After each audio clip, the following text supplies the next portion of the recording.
sign says, "Stay home for Nevada." Yeah, and we are being urged to stay home and social distancing. We also just got word from South Point Hotel saying, under the direction of Governor Sisolak and local and federal health authorities, South Point Hotel, Casino, and Spa will cease all operations for at least 30 days. We will be sharing more in the coming weeks. So again, South Point just made the decision to close. We're closing for 30 days, folks, at least. 30 days. All right, they show this stupid weather thing real quick. Right now, John and Christine. Here we go. All right, can we take that, please? Thank you. Noticed. Thank you for being here with us this afternoon. You're all aware of the gravity of the COVID-19 crisis around the world and right here in Nevada. I have taken what I believe were the necessary steps to try to mitigate this pandemic and keep our community safe, including closing our K-12 schools and recommending that we follow social distancing guidelines. Today, it is clear additional steps must be taken immediately in order to slow the spread of this deadly virus in our state. We have all closely monitored the World Health Organization and CDC guidelines and research. The World Health Organization has stated that the number of secondary infections generated from one infected individual is between 2 and 2.5 for COVID-19. That's higher than the rate of reproduction for the flu. And according to experts at Imperial College in the United Kingdom, the doubling rate of this virus globally is roughly 4 to 5 days. That spread is truly alarming. Our hospitals are prepared right now to help those most critically affected by this virus. And in fact, 80% of those who are infected have only mild or no symptoms. But in order for those who will need critical care to be able to receive it, the rest of us need to do our part to stay healthy and to keep our facilities available for those patients that need it. It is our responsibility, our duty, to each other and to the most vulnerable Nevadans, to each take our role in stopping the spread seriously and stay home for Nevada.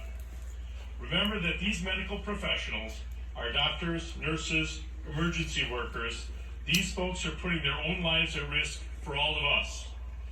They have to go to work every day. That's their job, and they're committed to helping and treating us. You're being told not to go out. You are being told not to go out. You owe it to them to listen to that directive. I've spoken with the chief medical officers of all of Nevada's hospitals to get their assessment of our current situation and most responsible next steps. They have advised me that the most effective course of action is to direct all Nevadans to stay home and for non-essential businesses to close to the public for 30 days. My ultimate goal here is to come together as Nevadans to save lives. That requires aggressive strategies aimed at mitigating community spread. Medical professionals have made it abundantly clear that there is no treatment.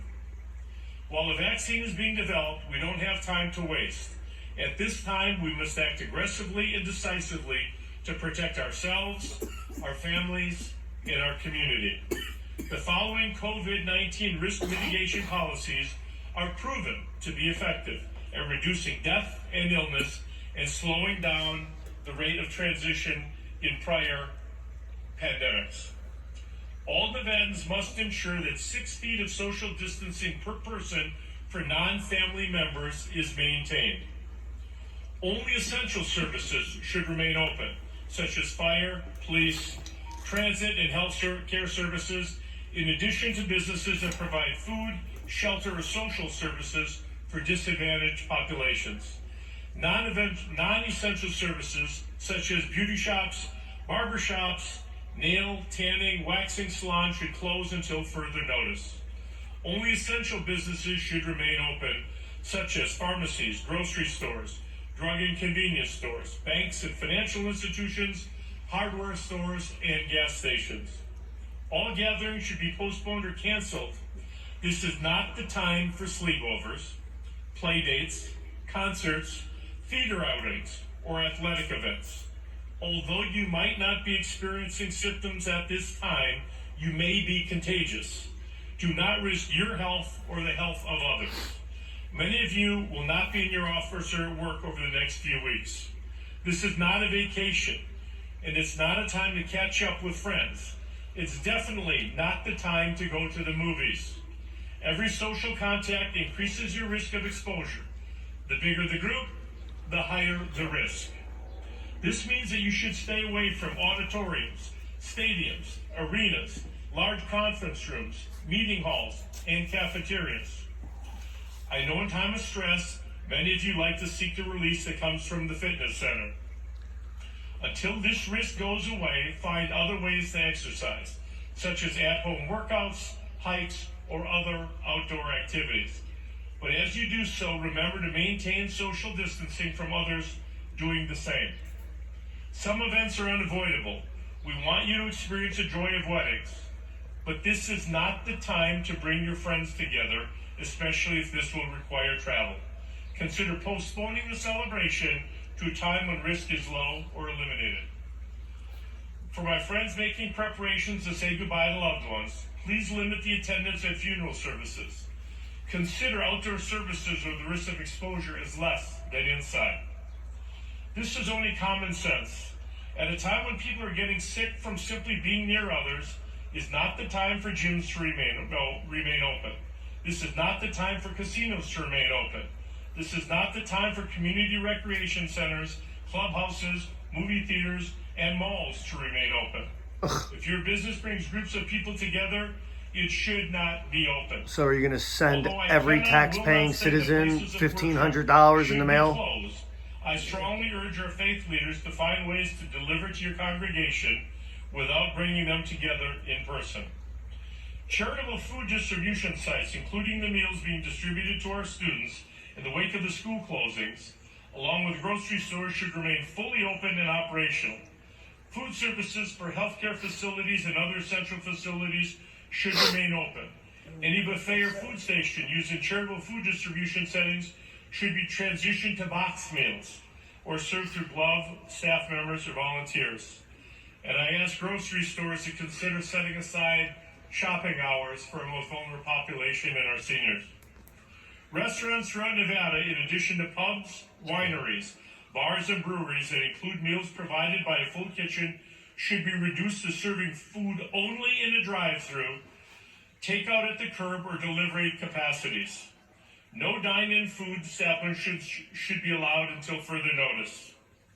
This also includes food courts, coffee shops, catered events, clubs, bowling alleys, and other similar venues which people congregate for the consumption of food or beverages. Pubs, wineries, bars, and breweries that do not include meals provided by a full kitchen must close. To summarize, I'm telling non-essential businesses you have two choices. Find a way to service your customers through delivery, drive-through, curbside pickup, or front door service, or close your doors. These COVID-19 risk mitigation measures will be fully effective as of noon tomorrow. In addition, today, in consultation with Gaming Board Chair Sandra Douglas Morgan, I announced that all gaming machines, devices, table games, and any equipment-related gaming activity will be shut down effective midnight tonight. Wow. Restaurants and bars located within gaming properties will be subject to the same restrictions as those outlined above.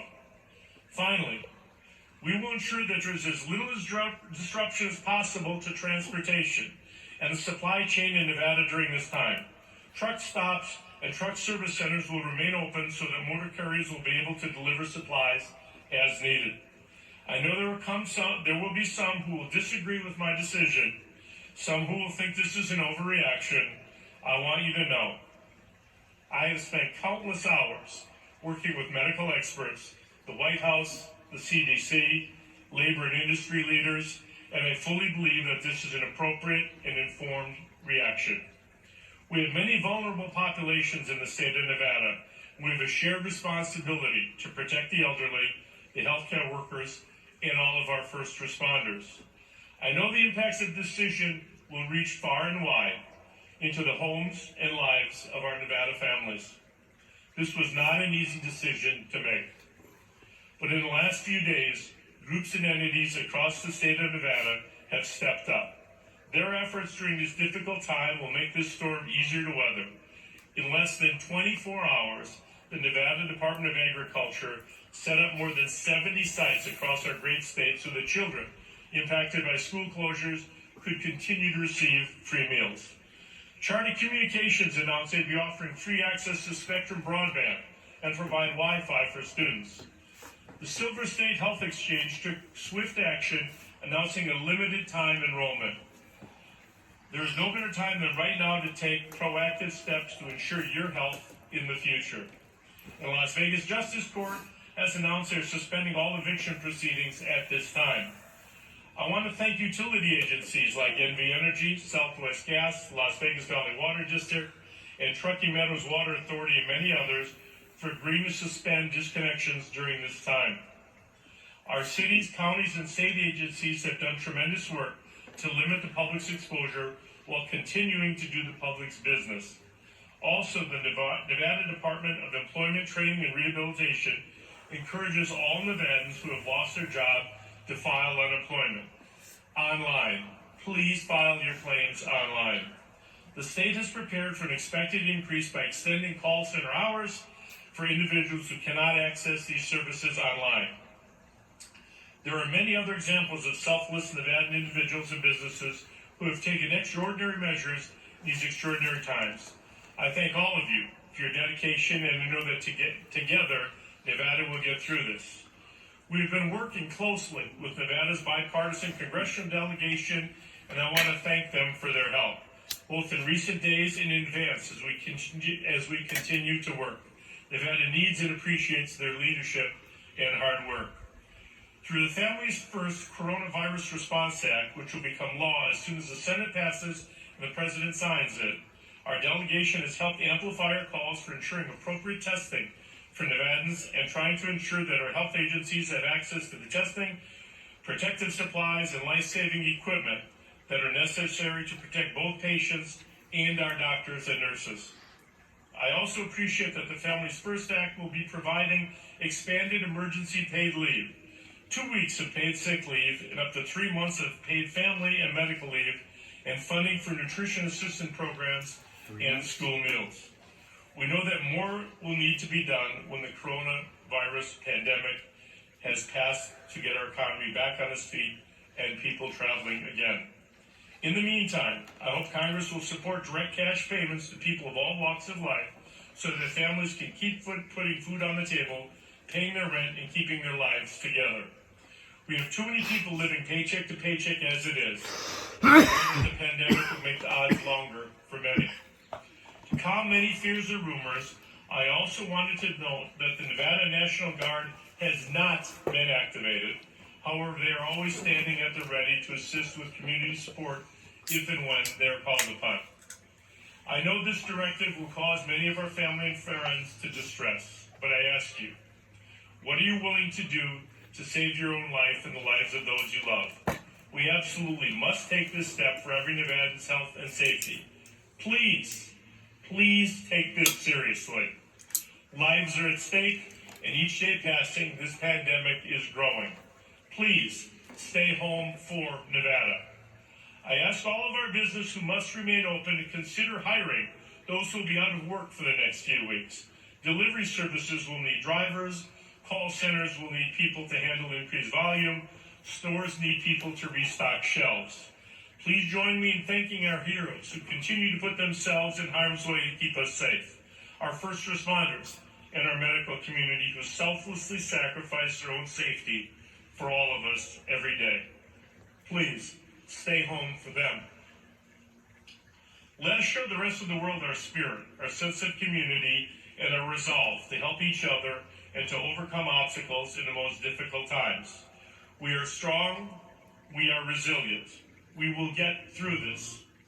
I want to note, this is likely my last press conference in person to protect my staff, to protect the members of the media. We will continue to update all of our Nevadans through other methods, including videos, emails, and at the dedicated Nevada Health Response website, nvhealthresponse.nv.gov. Thank you for joining us here this evening. I'll take a few questions. This is for 30 days for all of them, and we will reevaluate in 30 days.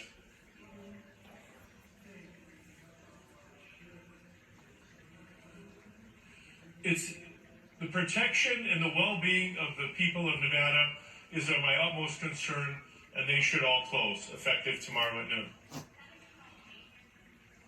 Daycares are allowed to remain open, but we ask them to have staffing appropriately and distance separation, social distance separation. Yes, sir.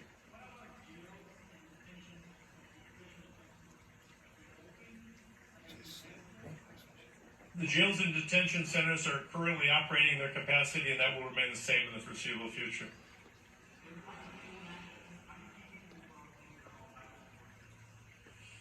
I think that the people of Nevada understand how serious this is, and that if they care about their own well-being, if they care about the well-being of their loved ones, they will heed this advice of the best medical professionals in the United States Blooper. and the world. Stay home, prevent the spread of the disease.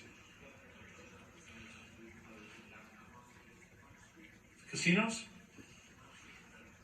The casino closure involves every casino in the state of Nevada, every gaming piece of equipment in the state of Nevada.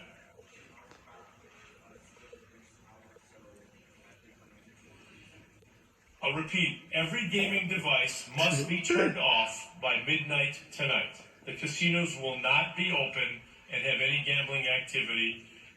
That includes the bars, includes the convenience stores, includes the grocery stores. All gaming operations must cease by midnight tonight. Holy shite. Not the grocery stores.